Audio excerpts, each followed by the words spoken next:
அட கடவுளே, ரோட கிராஸ் பண்ணும்போது பார்த்து போயிருக்கலாமே.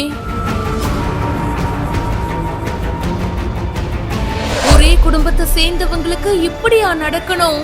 நொடி பொழுதில் நடந்த பயங்கர விபத்து.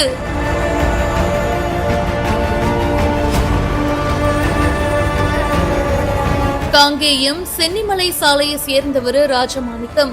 வீட்டு பக்கத்துல பாத்தீங்கன்னா ஹோட்டல் நடத்திட்டு இருக்காரு. இவங்களுடைய மனைவி ஷீலா தேவி. இவங்களுக்கு ஒரு பொண்ணு இருக்காங்க. இவங்க 3 பேரும் பாத்தீங்கன்னா ஹோட்டல்ல இருந்து கடை வீதிக்கு பைக்ல போயிருக்காங்க. பைக்க ராஜமாணிக்கம் தான் ஓட்டிட்டு இருந்திருக்காரு. பின்னாடி மனைவி மற்றும் மகள் உட்கார்ந்துட்டு இருந்திருக்காங்க. இவங்களோட பைக்கு காங்கேயம் சென்னிமலை சாலையை கடக்கும் போது அந்த வழியா வந்த கார் ஒண்ணு இவங்களோட பைக் மீது மோதி இருக்கு. இதுல 3 பேரும் தூக்கி வீசப்பட்டு காயமடைஞ்சிருக்காங்க. பக்கத்துல இருந்தவங்க உடனடியா ஹாஸ்பிட்டல்ல சேர்த்திருக்காங்க. ஆனா இந்த விபத்துல பரிதாபமா ஷீலா தேவி இறந்திருக்காங்க. காயமடைந்த அப்பாவுக்கும் பொண்ணுக்கும் தீவிர சிகிச்சையும் கொடுக்கப்பட்டு வருது.